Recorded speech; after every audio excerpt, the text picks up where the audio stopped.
serving as the IIA National Council member and editor of Journal of Indian Institute of Architects. Mr. Zacharias is also serving as the Southern Regional Representative of IIA in the Council of Architecture. His firm, Lalichan Zacharias Atelier, specializes in hospitals and is engaged in design of hotels, resorts, residential apartments, churches, and many more. Interestingly, he does traveling, golfing, and farming.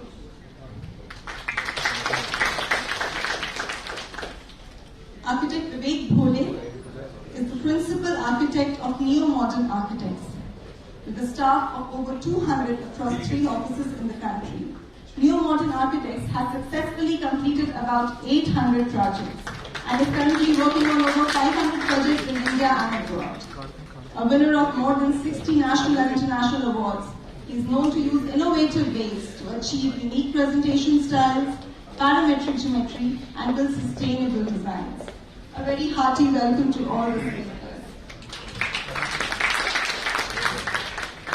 A kind request from all the speakers to observe a time limit as we are short on time. I'll be ringing a small bell to conclude the session.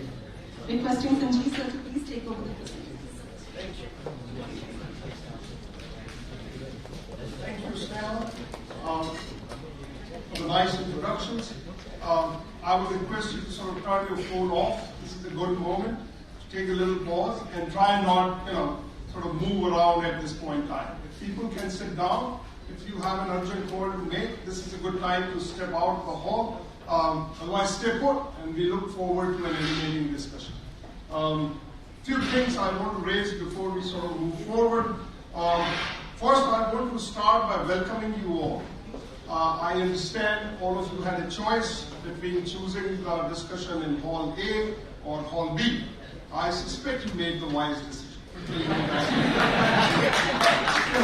is an important one. The second thing is I want to also acknowledge the organization of this meeting. It's rare, especially on an institutional platform, to put together an effort that encompasses 3 days. So Indian Institute of Architects Rajasthan chapter deserves a special praise.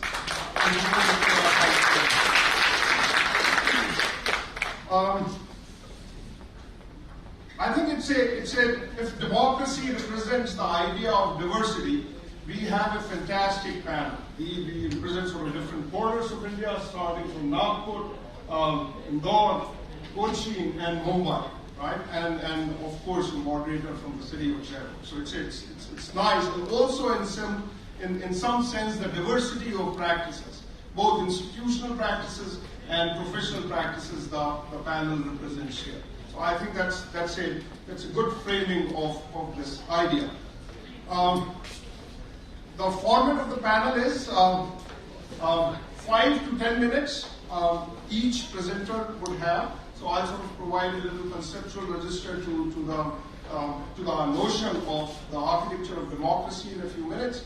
And then each panelist would have about 5 to 10 minutes, ideally 6-7 minutes. Right? We want to keep that short so that we have a little more time for the discussion. And what each panelist would do in those 5 to 7 minutes is to first state their own position clearly. उनका खुद का उस बारे में क्या सोचना है, उस बात को क्लियरली हिंदी में या अंग्रेजी में या Malayalam would be a little difficult now. It's still in one of the languages. But Vivek can speak in Marathi and we can sort of understand. I can translate that as well. So, but their own position as to what they understand by this idea of the architecture of democracy, they state clearly. Otherwise, and then they show us a few projects that they think are important and significant in support of their own standing, right? Because what happens is, usually in a panel discussion, the idea can go around in a very circuitous manner. I'm no Arnab Goswami, I'm not looking forward to take a fight here on the panel. But nonetheless, I want to keep the discussion on track, and we want to hear from each one of them what they personally think this phrase means, and also show us via empirical evidence through the kind of projects they have done in support of that argument. Right? So that's 5 to 6 minutes each, and then we should have about 20 to 25 minutes left for discussion. That's a discussion I will moderate with some pointed questions and ensuing sort of diversity of opinions, because I'm sure the idea of democracy promotes the very premise of diversity of opinion. So not everyone would have the same. And that's important for us to keep in mind. And then we would open it to questions from the audience. A mic would go around, and if you have a question, please stand up, stand your name, and state your institutional affiliation, whether it's an educational institute, a professional practice, or आप अपना नाम बताएं और अपना affiliation बताएं, and then state your question. I would moderate that part as well. So what do we think? What is sort of the broader framing of this idea of the architecture of democracy? Democracy we can think of in several ways. One way to think of democracy is Prajatantram, right? The rule of people. When people rule, it's not a powerful ruler, whether a king or an autocrat or an authoritarian dictator that rules. How does that plan out in architecture? So think of the city, the historic city of Jaipur that people talk about, that people love. Right? The old city of Jaipur is often sort of seen increasingly as an example of indigenous, a very Indian sort of tradition of city building. But remember, we cannot discount the fact that that city was created under an authoritarian regime. Right? This was the king's rule. And in princely Jaipur, you had to follow a certain path. And if you didn't do it, so it's not really an example of representative democracy. It's a princely city created at a point in time when there is a register, right? There is a princely register. Now, and then the regime shifts, and then we sort of see a different kind of democracy. So this is important to keep in mind. So one way to think of the architecture of democracy is the way I think of it is as an open canvas for pluralistic expressions. जहाँ पर मुख्तलिफ किस्म की आवाजें आ सकें. A good representative example would be the sort of modernist architecture that was practiced in USSR and the Eastern Bloc. So if you visited, any of the countries in the communist part of the world, the state sponsored a very modernistic architecture after the Second War. उसमें किसी दूसरे तरीके की architecture की गुंजाइश नहीं. And within Indian tradition, we can think of the kind of buildings PWD made, both during the colonial period and post-colonial. It's not a very democratic architecture, right? So that's one register to think of. The second register to think of, and that sort of echoes what my friend Rajendra Puri often talks about, is this notion that pluralistic expressions are to baat theek hai. But what we have done in recent years, so if you go out to the 8th floor or 9th floor of this building and you look outside, say, really? This is what we've done? Is this the kind of architecture we wanted to create for the generations to come? Really? Right? We know democracy is an ideal, it's an aspiration, that's where we want to be, but democracy is contest and compromise. And it often sort of shows up as electoral democracy, rather than a true rule of the people. Right? So that's the second register we want to keep in mind. And then oftentimes, I think it makes sense today, when we speak at 2022, the world is witnessing major upheavals. On one hand, we have changing climate with major implications for the future generations to come. We have all sort of political upheavals. We have all sort of social upheavals. And then we also have this notion of market increasingly playing the dominant role across the world. Right? In different parts of the world, the market plays a very important role. And market has a certain democracy of its own. So we have It's a nice panel in the sense that we have a diversity of opinions. But keep these three registers in mind as we sort of listen to our panelists and see what they have to say. This is an accomplished panel, so I'm curious to hear what each panelist has to say about this extremely important topic. So, on that note, I would invite the first panelist, Mr. Habeeb Khan, to step forward and talk about his ideas as he sort of sees architecture of democracy. Thank you. Thank you.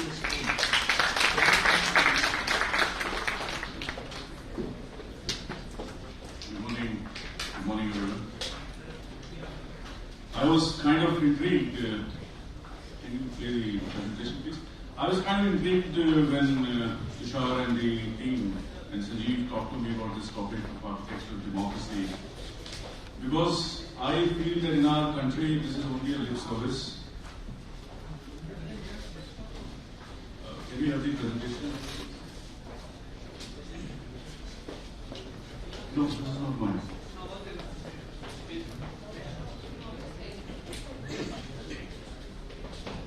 But like Sanjeev said, it's an honor that you all have gathered here in large numbers. I think the first one is not the first one. Go back. I think this is not counting in my time. No, this is not the first slide.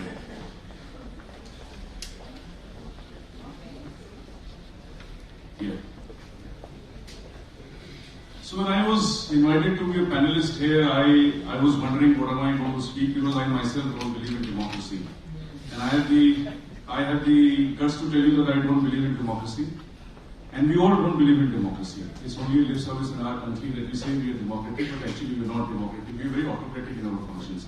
When the elected representatives of the politicians think that they are kings of times, and when the bureaucrats think that they are running the country on their whims and fancies, without understanding the nerve of the people, or without understanding the pulse of the country and what they want, and that is, I think, far away from being democratic.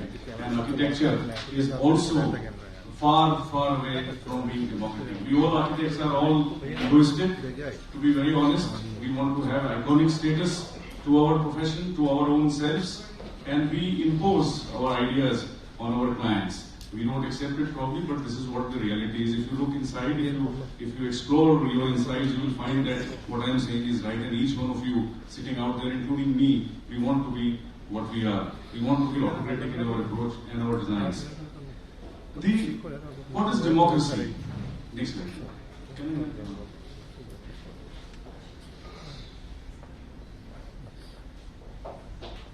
It's not moving forward. So, democracy, we say, is of the people, by the people, for the people, is a three sentence that we understand democracy in, and our concept and understanding of democracy rests there. We do not go ahead beyond those three lines of understanding what democracy is. Next slide, please. Something is wrong with this point, right? We just go to the next slide. So actually architecture is also of the people, by the people, for the people, but today, in our today's time, since last few decades, of the people and by the people have gone by. For the people is the foundation of all architecture. And we as architects do not, we work in silos within our own minds. We do not explore the possibility, and we do not explore the concept of being democratic in architecture, and we do not understand the idea and the concept of what an architect should do for the people for whom he is building. Next please. And there are private sector and public domain. When it comes to private sector, I think less said the better as far as democracy is concerned, or the concept of democratic architecture is concerned. When it comes to this one, when it comes to public domain, then the concept of democracy probably comes in architecture. But this has been erased totally in the last 3 decades, if I should say. The concept of common good. I think you understand the concept of common good. Sanjeev, if you recall, we were talking of this, you talked of this while you were there last. The concept of a common good. If you recall, there were places where public could interact. There were democratic places, including our country, where there were civic plazas, there were public spaces, there were public libraries, there were amphitheaters, auditoriums where public could come in, unrestricted access, and that was democracy in architecture. But I think in the last 3 decades, the concept of common good has been dissolved, has been diluted. We do not have public places these days. We do not have urban civic plazas, like Nehru Center in one example in Delhi, and similar examples in many cities. We do not have such places anymore. Even shopping, which used to grow organically through public thelas and kiosks and things like that, have all disappeared from our lives these days. And we have shopping malls, which are again restricted entries. We have cinema theaters, where, driving theaters, that was a transition phase where we were going from democracy to autocracy, wherein there were festivals like Ganesh Chaturthi, there were Durga Puja and all, where the films used to be screened, there used to be music programs, there used to be cultural programs and so on and on, which was free access for all. But that has also disappeared these days. So we have totally lost the concept of being common good. So this topic, this architecture of democracy is restricted in our minds. It's a lip service, and it is very good to talk about it, very good to hear about it and discuss in these panels, in sitting in air-conditioned auditoriums like this within our own fraternity, without understanding. I think this topic should have been, I'm not here to create any hungama or something, but this topic should have been, when you talk of democracy, it should have been in the open domain, where non-architects, citizens in the society could have participated. Then it would have been more democratic, and then we would have understood probably what architecture for democracy is all about. So to me, in brief, nutshell, I will say that it is restricted to our own minds, to our own air-conditioned sets, and the auditoriums that we sit in within our own fraternity. We are again sitting in a silos and talking of something which is non-silos. I will give you examples of 3 public domains very quickly. In 2 minutes I finish.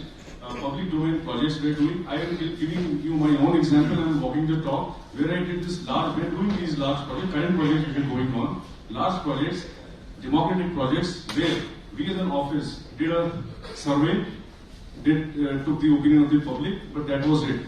But we never followed what the public wanted or what they wanted. I followed what I wanted, what my office wanted, and what the concept we wanted to impose on the city. Next, please. This is a large 300-year-old lake which we are rejuvenating, lakefront development in Nagpur. A public space. Next, you can keep.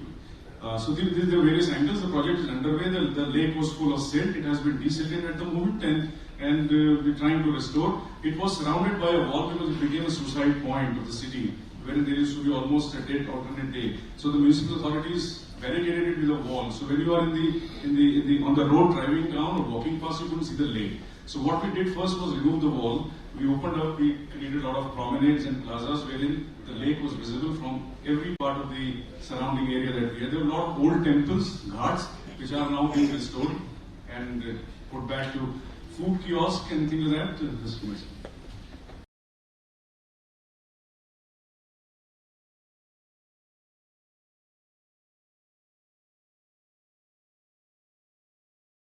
We did all that survey, but finally when the output came in, the design that was approved was nothing to do with what the surveys was done. And then I realized that is my folly. Afterwards, Sanjeev invited me to be on this panel. Next, please. This is a botanical garden we are doing again. It's a 250-acre development on the lakefront. And again, we did the same process. The design has been approved, and to be honest, I did what we thought that was missing in the city and not what the people wanted in the city. Next, please. Amphitheaters, we're providing amphitheaters, public spaces, meandering pathways, jogging tracks, bicycle tracks and all, because we thought that is missing in my city, but I never took the opinion of what the city wanted from me. Next, please. There are large amenities that we're doing, open access amenities for the highways that we're doing. Is a large project of about 100 acres built mass in Jammu and Kashmir. Again, the same concept of being egoistic and being, what I want to impose on the highway. This is also in Kashmir. It's a large convention center, public access, except the area where there's a resort that is restricted to public access, but it's all public access property. Next, please. These are on the highways in Rajasthan, across Rajasthan, Trans-Rajasthan from Amritsar to Jamnagar highways. Large projects of about 50 acres each. Totally, this is what I feel is democracy, wherein there is no restricted entry in architecture. But when it comes to our minds and our concepts, we just forget what the people want, how they will interact, how they will work, how they will interact with my spaces and my buildings. So I feel, once again, Sanjeev, that in the end, there is no democracy in architecture. Thank you.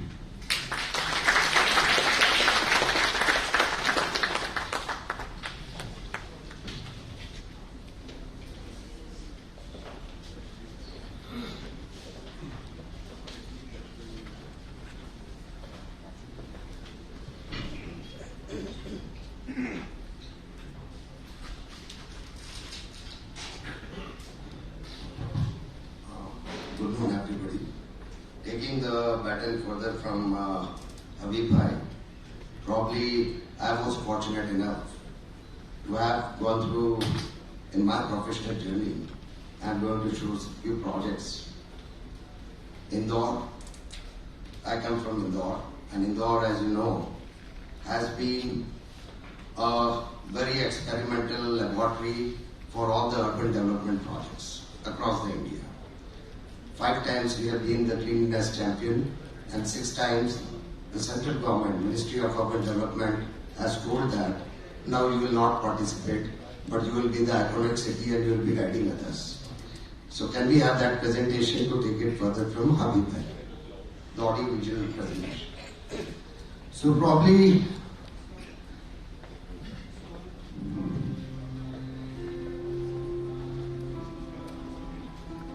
so this was Indore 2005, and this was the scenario of public transport. That was that typical time course.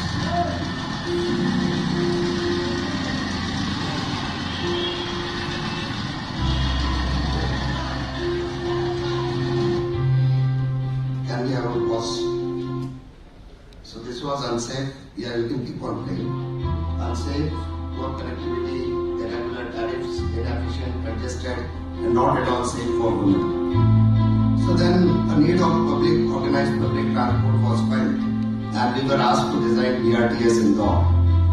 Indore was a bustling city, economic capital of Madhya Pradesh, and this is the BRT. And a very successful project because 15 cities were doing this project at a time, and in 13 cities it has failed. Only 2 cities which are successful. One is Ahmedabad, that is Jaipur, and second one is Cyprus, that is Indore. So a lot of technological interventions were adopted in the project. We have tried to see that from that unorganized public transport which we were having, let us create something for the poor people which is more inclusive. And believe me, this project was so criticized, which I feel was part of the democratic success for this project. There were a lot of media. I still remember 3 honorable judges from High Court listening to this EIL of BRTS. They were there and they wanted to see what exactly is BRTS. So they told me, यार बस में तो एक ही बस जा रही है. And then I told me, sir, जो इधर कार देख रहे हैं वो सिर्फ 20 कार है, but bus is carrying 40 people. So this was something which has transformed Indore, and it is the major lifeline because of course metro is a very costly proposition. At times I feel it is not appropriate for cities of India, we cannot afford it. But this is just a 15-20 crore rupees per kilometer cost project. And all the amenities which we could have incorporated in the detailing were incorporated in this many systems, the reserve seats, and this is the latest addition in which total dedicated and women drivers are driving the bus, public transport.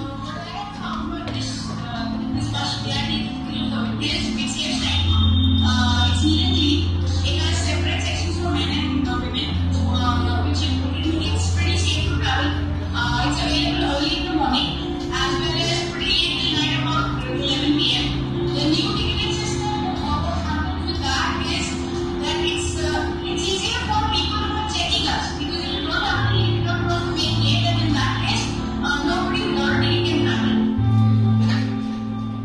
So there are 42 buses which are running continuously on this track.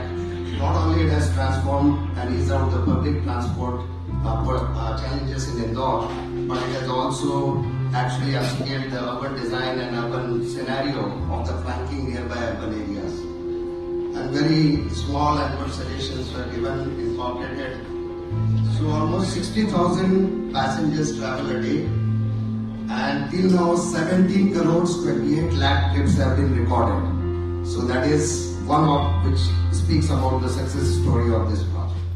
The second project which I am very closely associated was riverfront development in Indore. So this was the scenario, and Indore was 74 in the national ranking.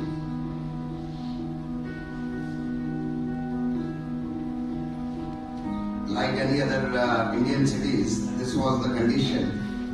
And we made a smart city proposal which was approved in 2016. And we thought that probably this has to be an integral part of our smart city. We cannot overlook this natural resource. So this was incorporated. It was in the top 20 proposal, winning proposal, and a very detailed, exhaustive study was done. But the challenge was how to ensure the citizen engagement and participation. So we did a very wide citizen consultation, and we thought whether it is possible, what Habeeb was mentioning, probably we did in this project, in which we made citizens part and parcel of the project. Through innovative programs, through innovative events, they were brought together to understand that why this river needs conservation and rejuvenation. Because there were a lot of slums flanking. So probably to ensure their proper rehabilitation and take their consensus also, it was a big task. So, but the idea was, we created this, and thanks to technology, the digital interventions, it made our job relatively easy. And such type of events were organized by the authorities, cricket, badminton, kabaddi, and small workshops were done. And I should say that the entire credit goes to the municipal authorities who has taken this on a very, very passionate terms. So this is what the river after rejuvenation looks like. And even the kids were made part and parcel of this entire mission. This is how the water has been cleaned, a lot of green spaces have been developed, and the work is still on. Now it is going for another 25 kilometers, what stretch of that river.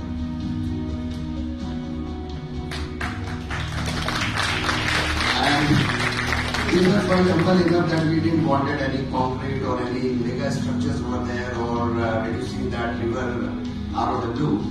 But we tried that, let it be a humble project so that it should look like an indigenous Indian city project.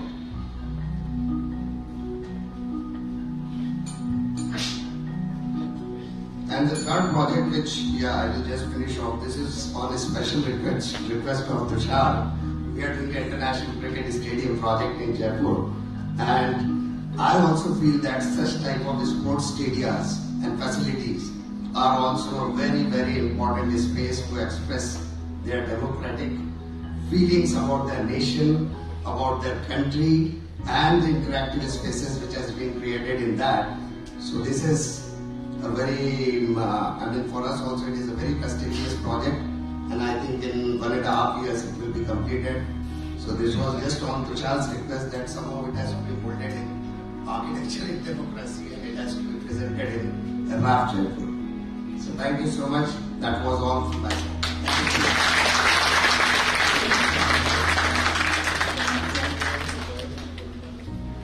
We have on stage architect Lalichan, Zacharias. Please welcome the company architect.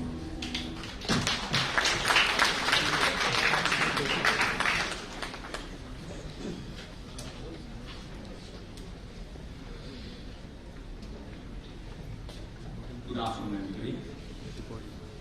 Since our moderator is requested not to speak in Malayalam, I'll be doing it in English. So, समय पर रहना महत्वपूर्ण है. Indigo says this, and I also believe in this. Let us stick to time. Shall we go the slides?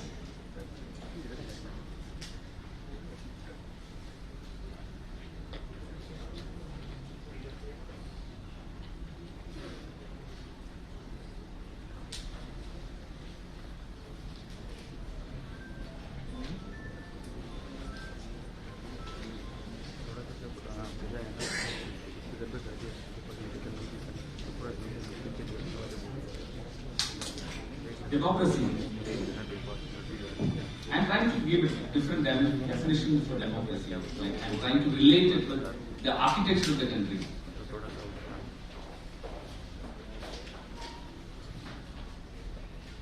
Yeah, these are, to me, these are the symbols of democracy in India.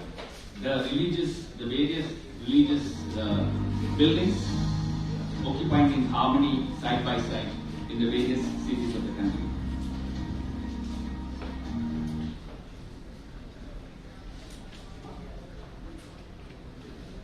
The next one.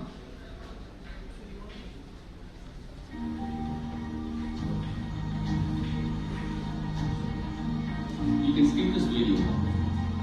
Go to the next slide. So, democracy of architecture. When architect Tushar called me for a small presentation. I said, okay, I'll come. When I heard the subject, I was not very sure. Democracy of architecture, if there is something like that. I've seen only autocracy in architecture, either by the architect or by the client, always. Next one. I'll make a few statements here. The architect has a socio-political responsibility, not just in what and where we build, but in also how we design. Next one. To serve and promote democratic values, we need to teach them design. Design that allows diverse expressions and equal opportunities to contribute to shape our public being. Next one. Through designs, we shape our public dream, participate in public discussions, expose beliefs, discuss values, and form opinions. Next one. It really highlights the fact that democracy is a spatial practice. That's not correct. Spatial practice that takes specific space.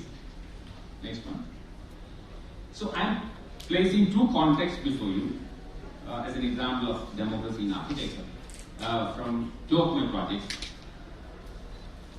The first context is when all the stakeholders have a say in the process, they have an involvement during the design process. So that's the first context. I'm presenting an example of a church design which is done in the small town of Kottayam. Actually, this happens to be my home parish also, the Lord Foreign Church. When I was invited to give the design for the new church, the father said he will take a different course of evaluating the design. I said, what? Okay. There are 1,300 parish families in this parish. Each stage of evaluation, you have to present it to the parishes after the Sunday Mass. Okay, I was little irritated because it's going to take a lot of time. Anyway, I had to do it because it's my home parish, I cannot say no. So this process was done, and each time, at least 5 times, I presented during the development of the design. This is presented to a crowd of about 750 to 800 people, and we used to discuss it 3 to 4 hours, and lot of critics came in, lot of suggestions came in, and finally, at the end of the day, I thought it was a fruitful exercise. Yeah, you can play the video. I'll just show the video and the few snaps of the building. I'm not going to explain in detail the design of the building.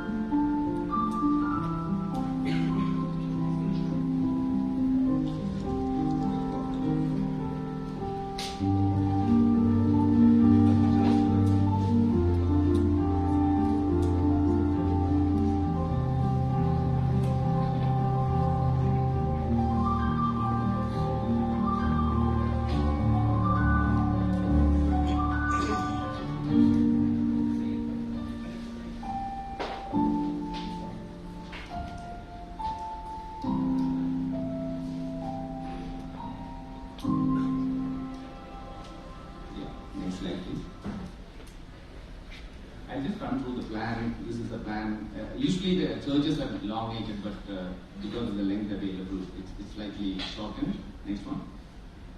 This is a section through the side. We had some level differences available, so we accommodated. Actually, these are, initially they have only the plans for the church. These are all came up during the debate and discussions. There is a space created below the church, which is used for their feasts and assemblies and parking. The lowest floor is dedicated for parking. Move on. You can move on the slide. Yeah, you can move on. Click. Yeah. Move on. The whole church is served by a single fan. Yeah, the second context is where the people, an architectural element that we design in a public space, can be used by the people. The same thing what architect Habeeb said. It can be used by the public without any hindrance 24/7 or throughout the year. Then I think that is a best example of an architecture of democracy. Move on. This is a rainbow design of a bridge in the Marine Drive walkway which connects the Market Canal. And we got this design, we got this in 1993 through a competition. The Greater Coaching Development Authority wanted to connect the Market Canal with the bridge, and the chairman told me it should be iconic. That was the requirement. This is a place where you can see the bay. This is the plan. You can see the bay from there where the sea meets the backwaters, and ships, you can see the ship coming into the city of Cochin. And we've given an elliptical shape for this bridge because people who comes up and walks through, they can walk through without any hindrance. Who want to stay there for some time can stay on the bridge. Next one. The concept is developed from the Chinese fishing net in the fishing mode, and yeah, I'll finish it one minute. So these are certain photographs.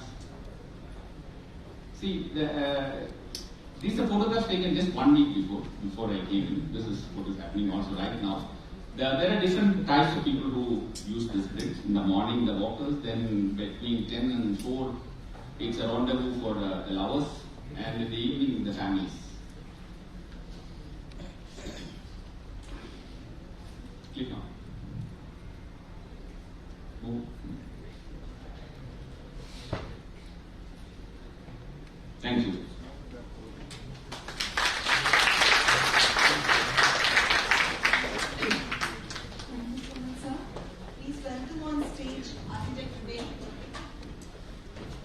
Clapping hands, please.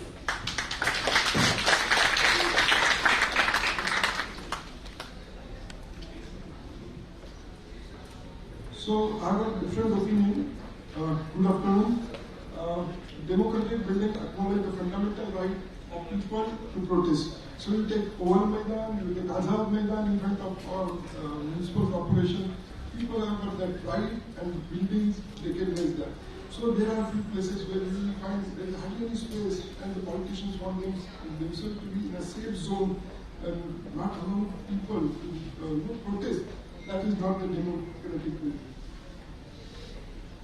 Then democratic architecture gives back the community, society, something back publicly. Already we saw some good examples. Then, we just saw democratic architecture symbolizes patriotism, freedom, participation, and accessibility for common man.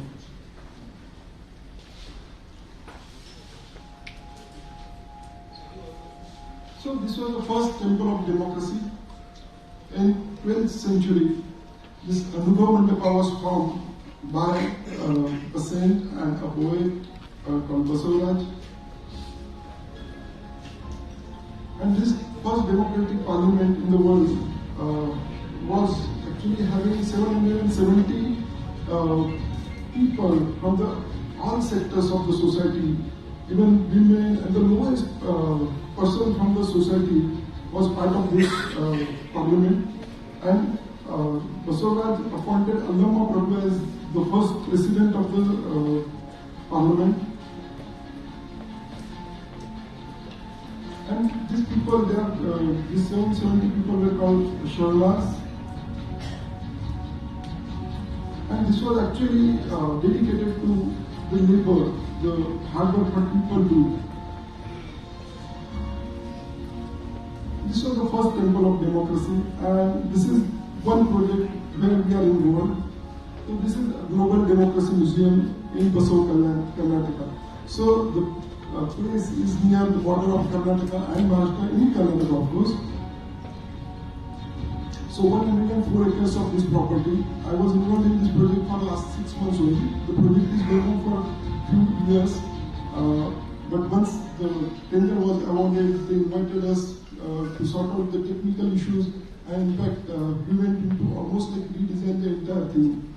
So this was original design which was prepared by the group of architects along with not many people right from religious groups, and of course on the basis of the principles of Basavaraj. We gave presentation to the Chief Minister a few months back, and the project was inaugurated on 3rd of this month.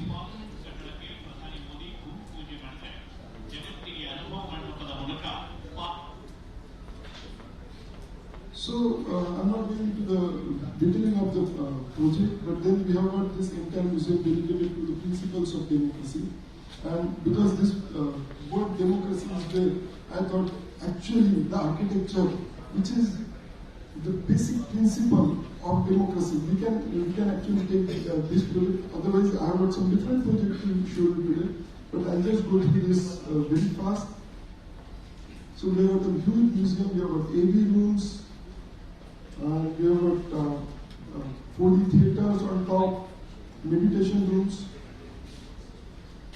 And this was a special crown which was designed by us in Parliamentary. And the tender is quoted, the contract is on board, the groundbreaking is already done. Democratic architecture involves the feeling of equality, togetherness, and unity in diversity. This is a very important statement when it comes to democracy of India. We have got so many states, and when it comes to unity in diversity, we have got in almost everything, right from your cultural habits, your clothing, everything. So you will see in music there is a diversity, tribal art there is diversity, fabric we see diversity. Our dance forms, every state, every place has got different dance forms. The same with languages, and something similar is with our flowers. So every state has got a flower of its own. So 28 states, 9 million territories, every state has got its own flower. So we designed this one project which is actually taking care of displaying all these clay flowers in one place. And this is the project, we call it Kosu, the Garland of India. So the site is in Himachal Pradesh, a place called Palampur. Very picturesque location. We studied the climate. Now we saw in the last photograph there were snow flooded hills. So all the plants and the shrubs and the trees, they don't survive there. But because this is the agriculture university and we are going to use a lot of technology. And the whole concept started with our national flower, that is lotus. And we used the concept of this series of petals in 4 different levels, and we evolved this form. So on the lower level, this plaza is there, and then a pedestal. On top of that, there is a structural exoskeleton. Inside the structural exoskeleton, there are these corridors. Outside, there are these petals. I'm not going to the design part of it. We did the entire design of the parametric programming. With the view from top. This is not very important. Okay. And this is central congregation space.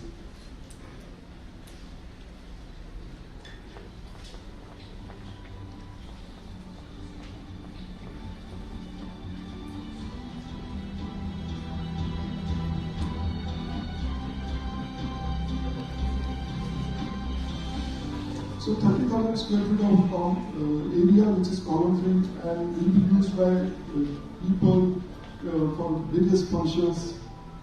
And as I said, because this is a symbol, both these projects are a symbol of democracy, so they are open for public. And we want more and more people to visit there and actually experience those different vegetations.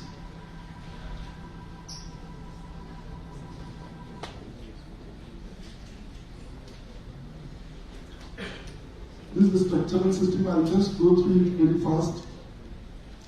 We designed it for 120 years. The structural framing, I'll just skip this cladding part. And then we studied all these different trees. And once we committed to the politicians, we found that most of these trees are not shrubs, they are actually trees. And they require different climatic conditions. So we studied each and every plant. And we try to fit them into the system with the help of the technology. That's it. Thank you.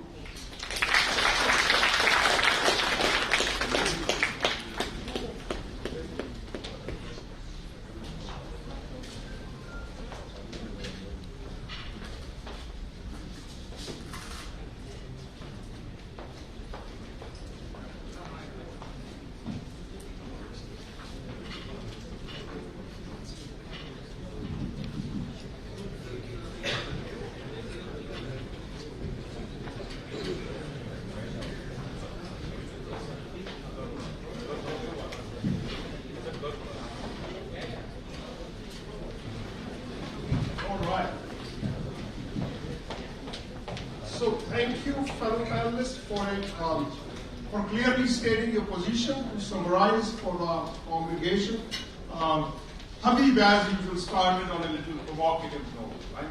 It's like Vivek's opening the Indian. Ultimately contributory to the larger effort, but nonetheless provocative. And I thought that was nice because it both set the tone for the fellow panelists, but also what it did was to sort of open the question, which at some level is at the heart of what we do as designers. Right? He sort of talked about the importance of open public access and common good, which is non-siloed, but ultimately the design is driven by an ego-statical designer, which most of us are trained in that register. That's very fundamental to the way this profession sort of organizes itself. And then we had Mehta sort of talking about meaningful, progressive public projects, which are very well known and very successful.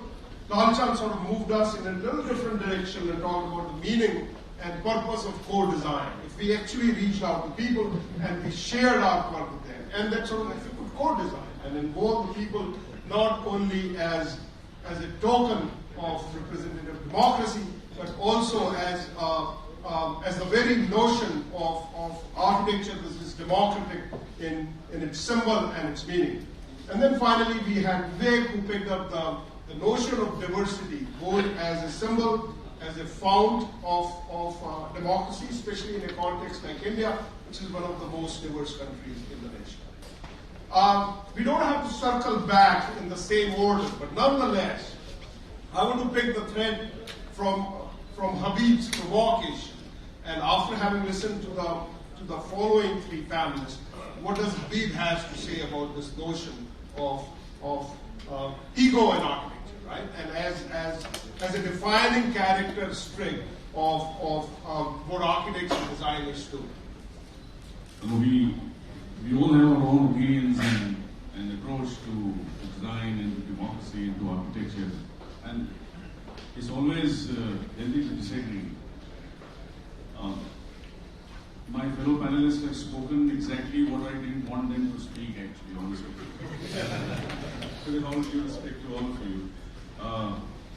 See, the idea is I may not be the most appreciated panelist today, but because I am trying to look within yourself and find out what I have said, whether it is right or wrong. Because see, when you talk of architecture, it's a different connotation than urban design or a public realm kind of thing. Architecture is very, very individual centric. You cannot have public opinion to design a building, to design your projects. I'm sure it will get totally screwed up if you do that. You know. So what are we talking of? Whether it is architecture of democracy or democracy of architecture. So that's something that you need to clarify what it means actually. But I mean honestly, if you see, to me again I reiterate that there is no democracy in architecture, and there should not be democracy in architecture. If there is, then the project and the built mass and the quality of built mass and the quality of life will be totally screwed up. But when it comes to public reality, it will become democratic only when it is in the realm of common good and it has unhindered access, like what Lalichan just said, unhindered access for public.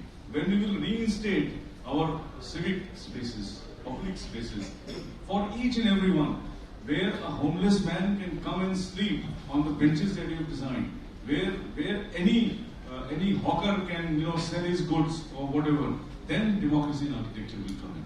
So I somewhat agree, somewhat more of it don't agree with what they said. Apparently, Habeeb wants to carry on the provocative scene. That's what he said. And this is an interesting moment. And as the moderator, one of the advantages is I don't have to take a stand. I could be like an independent MLA and vote along with any of the lines. Right? But I would turn to Lalichan on this, because what Lalichan said, it sort of resonated with my own sense. And working with the parish, which is a congregation of like-minded folks at some level, in the sense, though we know in Kerala, if there are 5 people, there are 25 opinions, right? It's one of the more interesting states of India that, not that other states are not, but Kerala, I think, takes the cake at that level. So, Lalichan, my question to you would be, how do you sort of see this panning out, right? I mean, Habeeb's provocation, and especially using your experience of listening to 1,300 people on a Sunday morning for several weeks or months like that. How did that play out? Was it finally Lalichan's design that sort of appeared, or was it your firm's design, or was it a design that truly came out of the conversation? Actually, speaking, in the beginning, about 60% of the parishes were only for making this church, a new church. They said the old church is good enough, let us have this. The rest 40% was against it, constructing the new church. So, but all of them participated in this debate. But I am not saying that we are right from the scratch. They are involved in the design. Because they were getting involved once a form of design which the parishes, the committee wanted, and once it is developed, right from that point onwards, we have taken it to the parishes. So there are a lot of suggestions. For example, I'll tell you one suggestion which we found it very useful. As I said, we have 3 levels created. Originally, it was only a single level church was planned. Because of the landscape, we could create that. But one senior person, he was a retired engineer, he said, see, we are very old people, a lot of old people at the church. Once we come to the church, even if you come to the church level, usually the churches are elevated to 4-5 feet minimum from the ground level. We find it very difficult to climb the church steps or even the ramp. So why don't we give us a lift? So that is a new thing for everybody there. Coming by a lift into a church is, nobody can think about the church, the priests. No, that is too lavish for the church. But we have incorporated 2 lifts finally in the design so that people who come and park in the lower basements, they can come up easily and they come to the church level. Even if they come on a wheelchair, they can. People are very happy once they started using it. So, one of the things that stands out is sort of the notion of innovation. So, what you're saying is the architect's input or the architect's shepherding, even if the project is co-designed with actual participants in the process, is that it leads to a promise. Yes. Initially I was not very open to the suggestion because discussing a design with about 700 plus people at a time is so difficult, and you get a lot of critique because it's your own parish, everybody is known to you, and it's not very comfortable standing there and hearing all of this out. But at the end, I would say, everybody at the end of the discussions, what happened was once we finalized the design, 95% people wanted the new church, and only 5% were there to talk against it. So that was a transformation, and each and every one feels that they are part of the design. So that's a great thing. I oppose what Habeeb said, because see, when you design something in a site, it is the right of the people staying around that place at least to see what is going to happen. What is happening in India right now is one fine morning you see some monstrous building coming up, and it is actually infringing your right. You are staying opposite, and the rest of your lifetime you are supposed to see this. That's not correct. If you take the example of Denmark, they put up the elevation, the plans of the building in the site to that scale, and a huge board, and they take opinion from the people before they finalize the design. So I think some sort of procedure has to be adopted here, at least for the public buildings. Thank you. Sure. See, I was talking of architecture in India, democracy of architecture in India. We did a project in England where the project that we had designed was put up for 30 days in public realm in the council hall, where everyone could come and give their comments, write their comments and send. One person said, I do not want this monstrous house right next to my house. So he was called and I was called, and then we had to explain. So that is democracy in architecture, which I am talking of the Indian context where you see there is no democracy in architecture. That's a good point. I want to turn attention to Jitendra. What Lalichan sort of talked about, this notion of co-designing with people, and especially river rejuvenation as we know.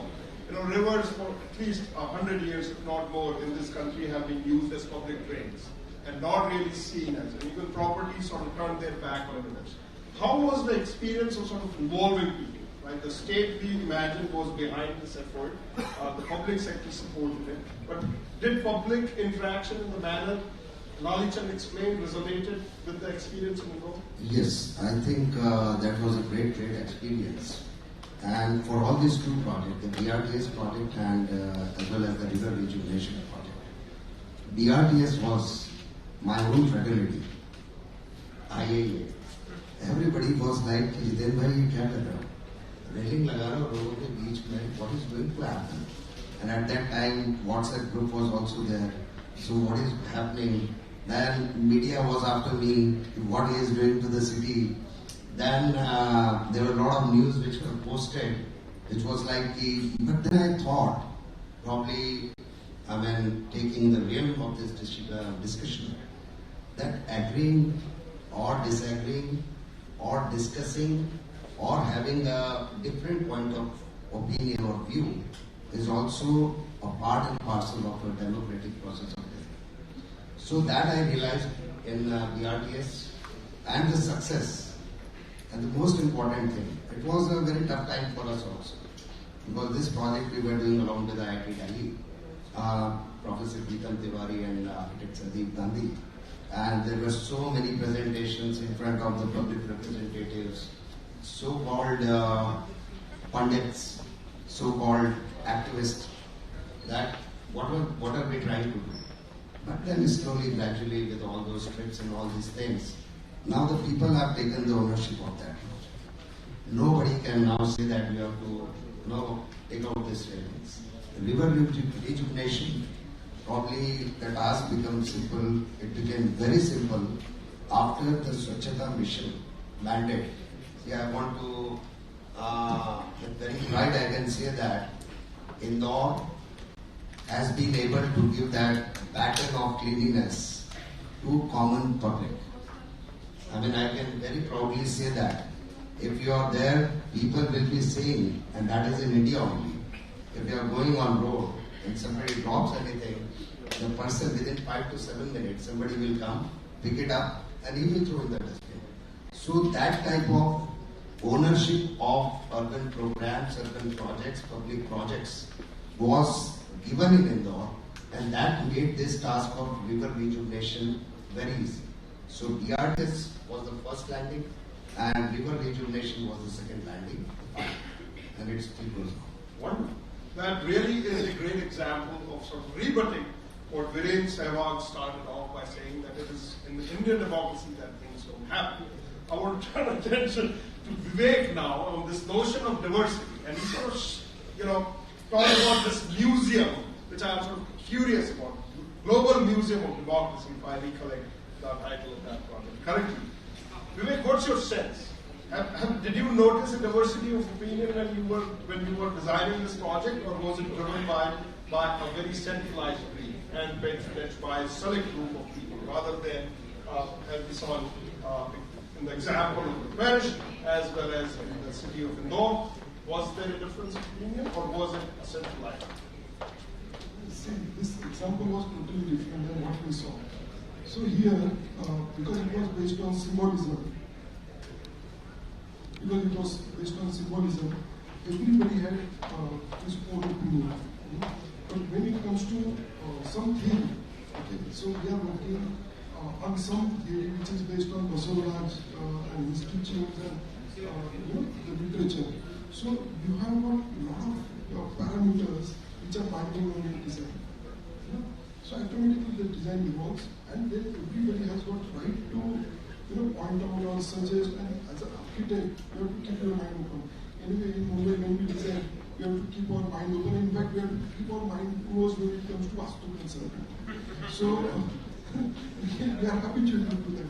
So we welcome every suggestion, and then we selected what to accept and what to not, depending upon the functionality of the project. Wonderful. Thank you. At this point in time, I will open the discussion to questions from the audience. and we have one right and forth. So following, please, state your name, your institutional affiliation, and direct your question to one of the panelists or any of the panelists as you see fit. Thank you. My name is Rahul Kadri. Thank you so much for the session. Very enjoyable. Sanjeev moderating it with great liveliness. And Habeeb, you really stirred, which is great.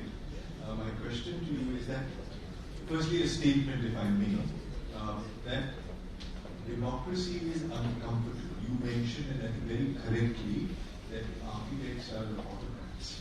And everybody wants to be an autocrat, wherever they are.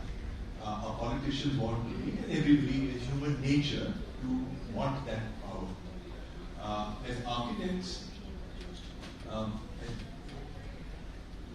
so it's uncomfortable listening to other opinions or getting the suggestions. But my question to you is that there is a stage in our work, where if we are democratic and open and listen to the intelligence of the user group in a very open way. So you design the hospital and you need to listen to the nurses and the doctors and the different kinds of doctors, etc. Would you say that that is a democratic way of working, where you very intently listen and then you come up with your autocratic response? So just the democracy is for a moment, the moment when we are open or when we are looking for suggestions. So would that fit? That's an intelligent, very intelligent question. Sanjeev has been talking of me being Virendra Sehwag, but I never knew how to bat. I was a fast bowler in my younger days. But see, we are talking of two things now. We are talking of two things here. We are talking of the user, the end user that you are, consulting with, taking their opinions. You're talking of, the end users being a part of the design, being involved in the process of design, and then your so-called autocratic ways come in. But what we are talking of, what I am talking of, democracy in architecture as a wider base, as a principle, wherein we, as a policy as well, wherein we are talking of something where the end user is not a restricted group. We are talking of end users as an entire country, as an entire community, as an entire world, if I should say. That is what we are talking of democracy in architecture. That is what I meant when I talk. I also do intense consultation with my end users. I do intense consultation with my workmen, craftsmen who are working on my projects. I also do intense consultation with my own people in my own office. And then we come up with a design. So that's perfectly fine. That's a process of design that we all do.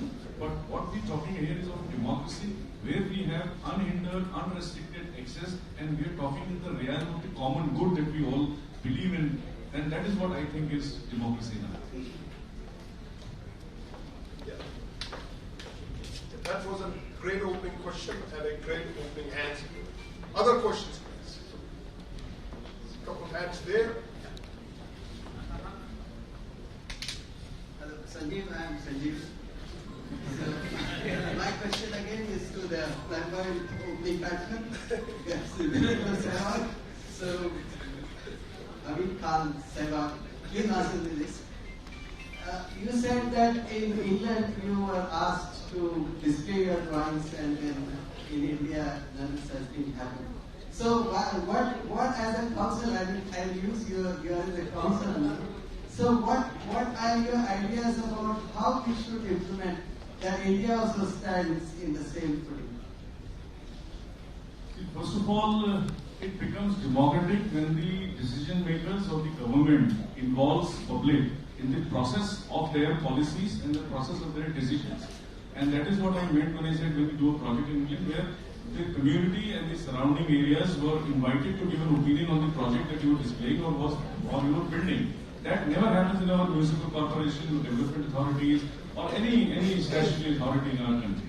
And to be very honest, as a council, president and the Council of Architecture can do nothing about it, because this is not the mandate of the council, it is outside the mandate of the council. So it is the decision of a state government or the central government, and it's a policy decision in which COA does not play any role.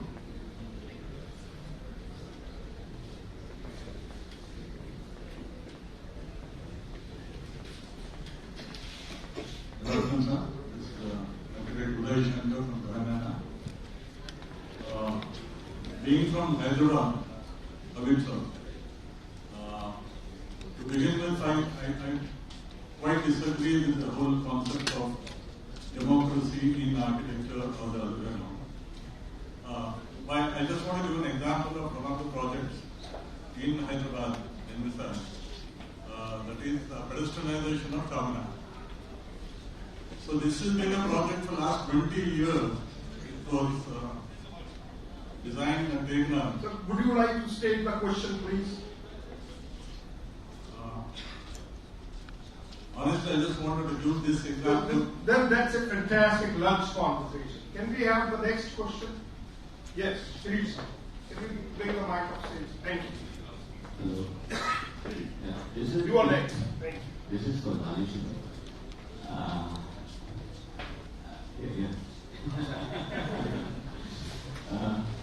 No, I was curious. I would have liked to see at the first preliminary sketch, the first conceptual sketch that you showed to the parishioners and the end product. How much was the difference between what you conceptualized in the beginning and what happened in the end? Actually, not much, to be frank.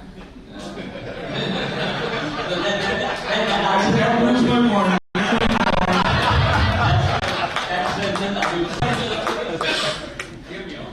See, but actually, for the detailing or placing the ramp, the access to different areas. But that sometimes a single client can also give you.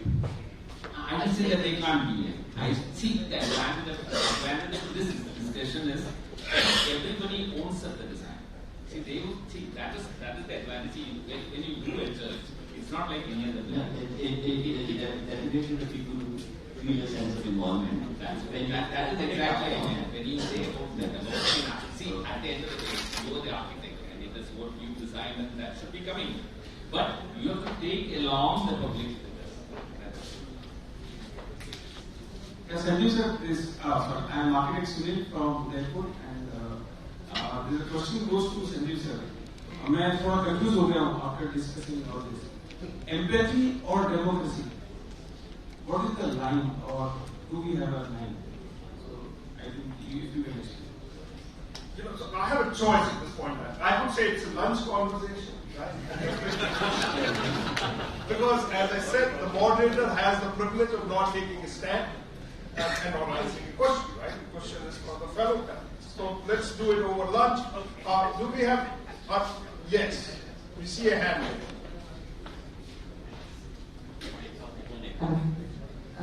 Good afternoon. My name is Pooja Bansal, I'm an architect from Jaipur. And my question is to the panel only. When we were seeing the presentations, they have been talking about public buildings when we're talking about democracy. What about the buildings which are not public? Let's say for a resort, which is coming up close to a village. How do we perceive democracy there? The end user is not the people who are living around that plot. How do we perceive the importance or the input in that context, in the democratic concept? Good question. Thank you. Who wants to bat? So you saw on second slide, I said, what you give back to the community or the society. So we will find many presentations when we witness key presentations abroad. They count a small portion of their compact block. You know, when you work somewhere like in New York, carving out a 300 square feet of a piece is a big deal. So they carve out that and they give it back to the community. And they get a very nice public realm space which is open for people. And they give that feeling. You will see all those buildings, they have a feeling where the lobby is not restricted to certain people. You know, it's open for everyone. So that kind of architecture is actually needed. I'll add to your answer to that question. If you remember, when you were not looking at my flamboyant presence, like someone just said, the slide said there are two domains that you work with. One is public domain and the other is private domain. When it comes to private domain, there is no democracy. We cannot discuss democracy in architecture when it comes to private domain. A resort, a house is your own private domain. It's not in the realm of the public domain. So that question doesn't arise at all when it comes to private domain. Can I add that? Can I add something? That would be a lunch call. Yes, okay, all right. So this is one final question. We want to stick to time. We have the disadvantage of starting about 10 minutes late, but I don't want to stand between good food and a hungry audience, right? So this will be the final question. We will conclude shortly and then go ahead. Go ahead. Hi, thank you. My name is Han. I'm an architect from Singapore, and maybe in some ways I'm a bit honored to be the only non-Indian person asking a question, and also standing before you at lunch. My question is specifically to the largest democracy in the world, which is India itself, is how do you constantly repeat that success of what is a democratic architecture? Specific to architect Jitendra, we mentioned that the that project was only one or two successful ones out of 15. What are the secrets of that can then be repeatable? And can we sort of institutionalize the methods in which that can happen such that it can be repeatable all over India? Thank you.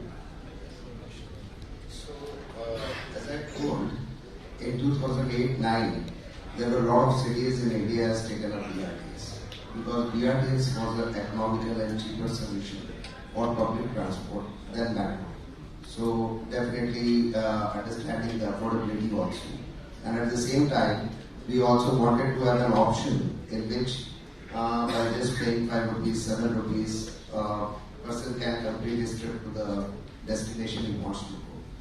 This studies, and we were inspired by Bogota. Bogota was one fine example in which we studied and we understood that there was so much of economic revolution which happened in Bogota, in Colombia. And that was basically the base for these projects. But I think, again, similar examples like Ahmedabad, Janbagh is a very successful example of BRTS. There are other cities, even Jaipur was having BRTS, but unfortunately it is right now non-operational. And other cities like Surat was having, and but right now I see 2 or 3 cities have taken up. And one is Hubli and Dharwad, which is coming with a 17-kilometer stretch, and they are doing it and they are operating and being successful. So there are mixed opinion because the resistance is a public transport versus cars. That is the resistance, and in our country, or maybe I'll tell it like Asian countries also, slowly and gradually the transition is, I mean there is no way out. You have to opt for that only in the coming future. Thank you. So I guess, given the nature of the panel that it's about democracy, we should have a democratic conclusion to this panel. So what I would like to do is to invite each of the fellow panelists to say in a sentence or two, maybe 50 words at most, if they've changed their opinion, right? Democratic discourse can often require people to change their positions, especially if they are open. So we'll start with Lalichan and sort of end with Habeeb and see if the positions have changed or they still in a sentence or two. Thank you. Okay. I don't think there is something called a private building. Everything is public, including your residential building, because unless you build it below the ground, otherwise, I'm supposed to see it. Thank you. Thank you.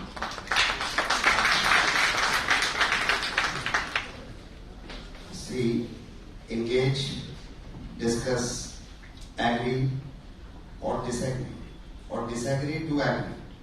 So this is a part and parcel for any type of project, whether it is private or whether it is a public project.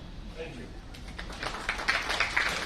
So, the nature of the project and the client, which defines whether the project is going to be democratic or not. Good point.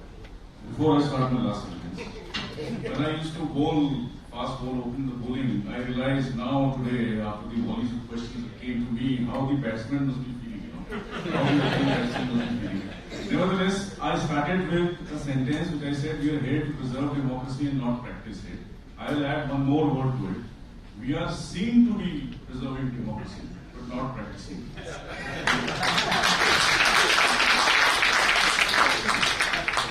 I guess my suspicion that I voiced at the beginning of this panel that you guys made the right choice of coming to the right home. Stands vindicated. And on that note, let's proceed for lunch. Thank you. Let's present a small token of thanks to all the speakers. I welcome architect Clarks Amer and architect Bhole. So please present the token of thanks.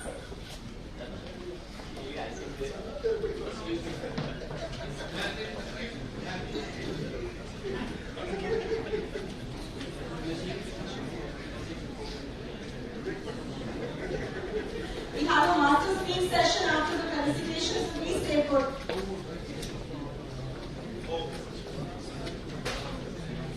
Architect Sanjeev, Vidyarthi.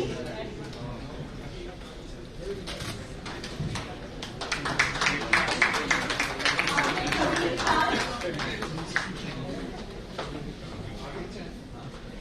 Architect Jitendra, Mehta. Architect Lalichan, Zacharias.